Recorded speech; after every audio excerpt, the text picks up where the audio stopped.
नमस्कार. जय महाराष्ट्र.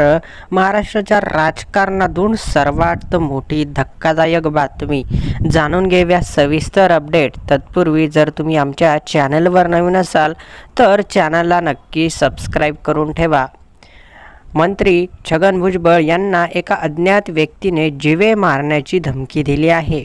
त्याने मेसेज आणि फोन करून जीवे मारण्याची धमकी दिली आहे. या प्रकरणी पोलिसांना माहिती देण्यात आली आहे. या धमकीप्रकरणी जालन्यातील अंबड पोलीस ठाण्यात गुन्हाही दाखल करण्यात आला आहे.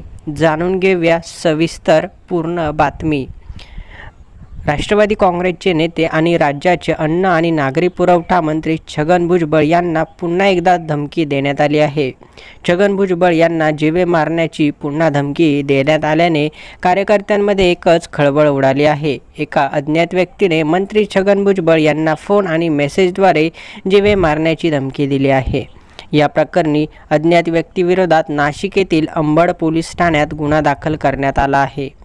मिळालेल्या माहितीनुसार अज्ञात व्यक्तीने मंत्री छगन भुजबळ यांना मोबाईलवर मेसेज करत अश्लील शिवीगाळ आणि जीवे मारण्याची धमकी दिली. यानंतर संबंधित घटनेची गंभीर दखल घेत या प्रकरणी नाशिक पोलीस ठाण्यात तक्रार देखील करण्यात आली आहे. आपल्याला काय वाटतं, छगन भुजबळ यांच्या जीवाला नक्की धोका होईल का? आणि त्यांना कोणत्या कारणाने असे मेसेज आणि धमकीचे फोन येत असतील? आम्हाला कमेंट्स बॉक्समध्ये आपलं मत नक्की सांगा. आणि अशाच घडामोडी बघण्यासाठी चॅनलला नक्की सबस्क्राईब करा. धन्यवाद.